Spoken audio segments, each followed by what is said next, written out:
So we went through and solved linear equations. Now we're going to look at what's called linear inequalities. So you guys are already somewhat familiar with this. Excuse me. But instead of an equal sign, we're going to either work with a less than, greater than, less than or equal to, or greater than or equal to sign. When we read this one, we say, if we go from left to right, we say this one would be greater than, right? It opens towards the bigger number. This would be less than. If it's got the equal sign, that means it can either be greater than or equal, right? This one would be less than or equal. Okay, go in that direction. So here's some examples. I have x is less than 5. So what that means, again, that's the way you'd read this. X is less than 5. That means I want the numbers that are smaller than 5, right? It opens towards the bigger numbers. It points at the smaller numbers. So for example, 3, 2, 1, 0. There's a lot of solutions here. You could do 1.5, you could do 2.1, you could be negative 10.7. There's an infinite amount of solutions. It's not like a linear equation that only has one. So a lot of times, instead of, we'll try to represent the answers by using a graph. So I just want to review that with you. If I have x is less than 5, so let's say this is 0. We come over to 5, 1, 2, 3, 4, 5 right here. And at that point, we're either going to put an open dot or a closed dot. We put a closed dot if it's okay for x to equal 5. Well, if you look up here, this says x is less than 5. There is no equal sign. So instead of a closed dot, we do what's called an open dot.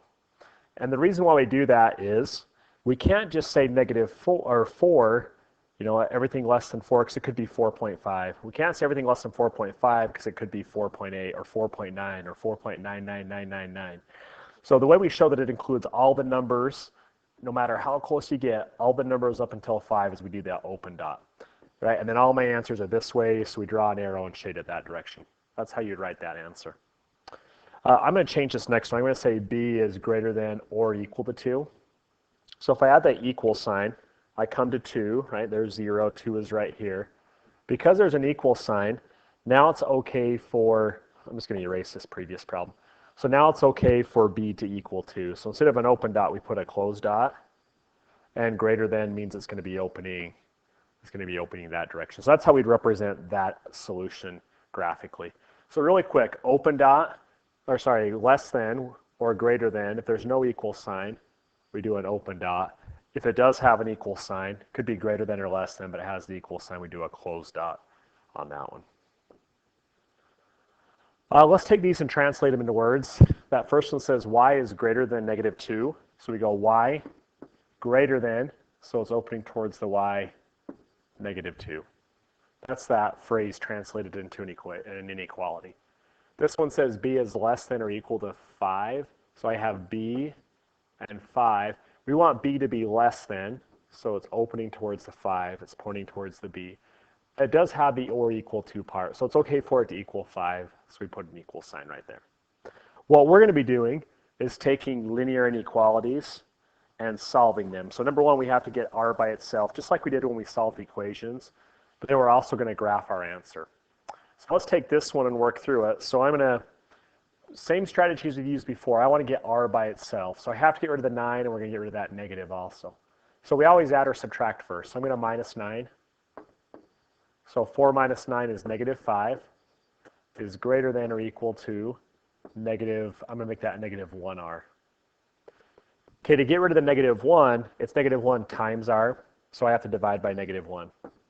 This is the only catch to solving inequalities. The only thing that's really different from solving equations is if I divide both sides by a negative, or I times both sides by a negative, you have to flip the inequality signs.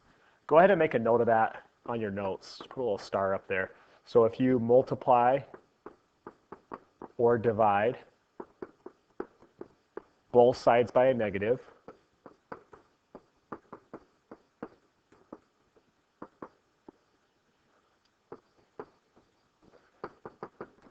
you have to flip the inequality signs.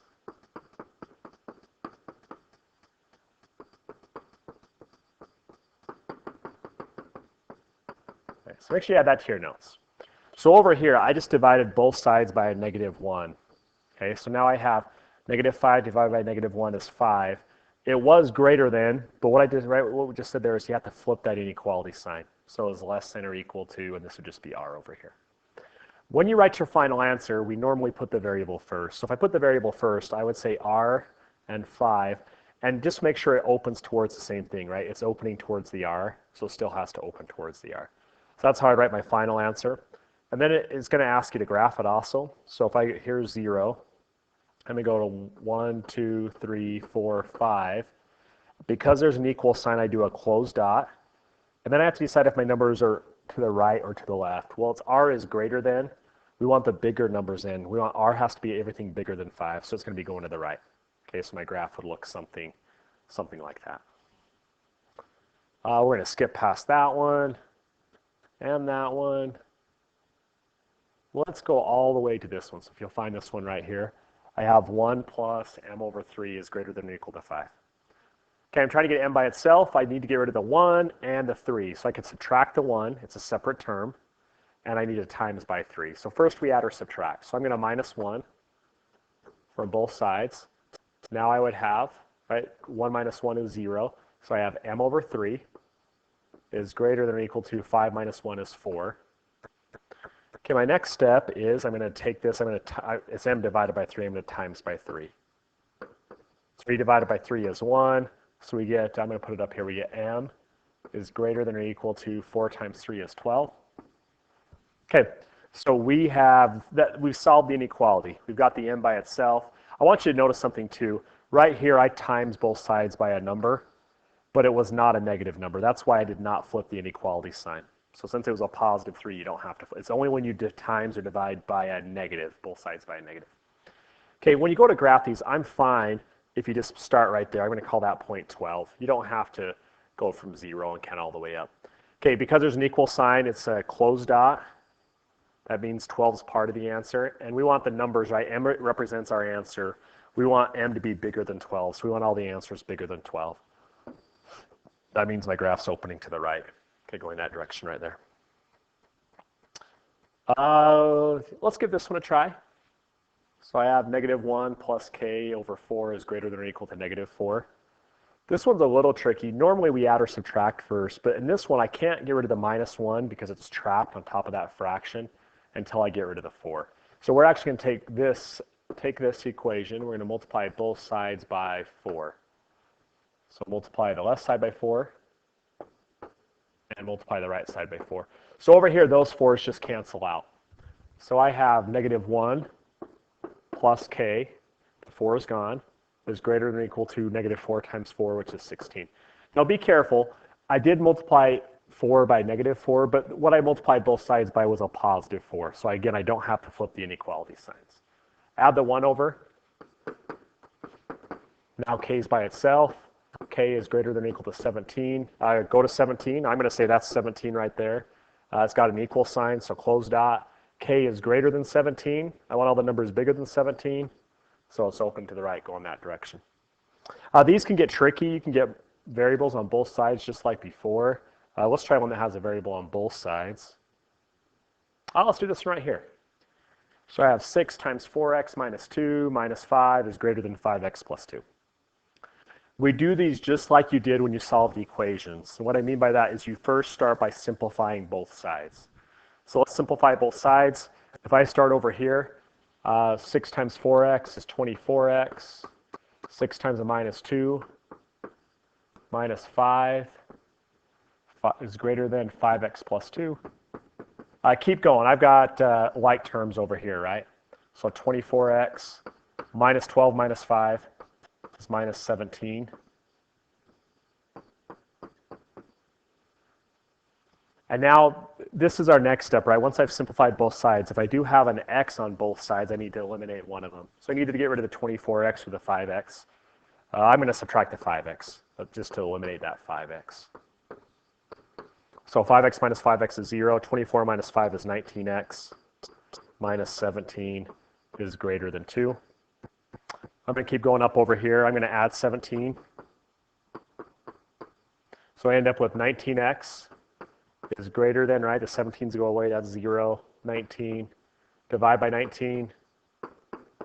So I end up with x is greater than 1. I don't have to flip the inequality sign again because I divided by a positive 19. So I come down here, I don't know if I say that 0, 1 would be right here. That's 1.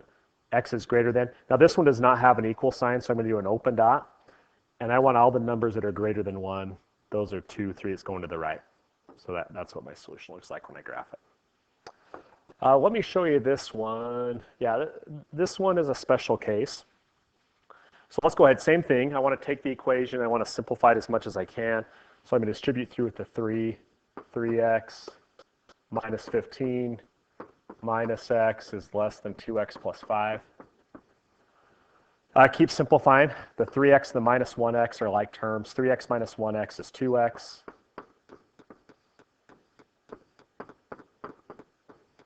Okay, I need to eliminate the 2x off one of the sides. So I'm going to do that. So let me see. Let me move this number line out of the way just a little bit here. Just give ourselves some more space there.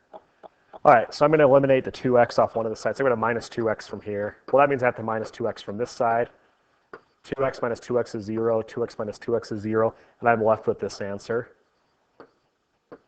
So that inequality right there, now I can't solve the inequality because there's no x left to solve for. So this is a special case. Whenever this happens, when all your variables go away, one of two things are possible. Either my answer is going to be no solution. That means nothing works. Or it's going to be everything works, so all real numbers. And I have to make the decision right there which it's going to be. So the way I tell is I just look at this inequality and I ask myself, is that a true statement? So is negative 15 less than 5? And that's true, right? Negative 15 is less than 5. What that means is that every number will work. You can pick any number you want and plug it into this equation up here. It will always be true every single time. If this were a false statement, then we would choose no solution. By the way, if you're going to graph that, our answer would just be all real numbers. But if I'm going to graph that, right, I'm just shading in the entire number line. Every number works. Okay, that's what your answer will look like right there. So that's the last thing to be aware of is when you do have one where all your variables go away, you're going to have to decide which case it is. Is it the no solution or is it the all real numbers? And the way you tell is just by looking at what you have left, that negative 15 is less than 5. If it's true, then everything works. It's all real numbers. If it's false, then it's no solution. Okay, then nothing works. Okay, that's really all there is to it. It's really similar to solving linear equations.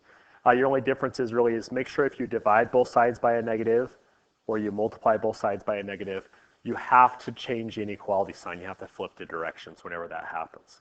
Now, other than that, you have to know how to graph them, but that's pretty much it. Other than that, it's just like solving linear equations. All right, thanks, guys.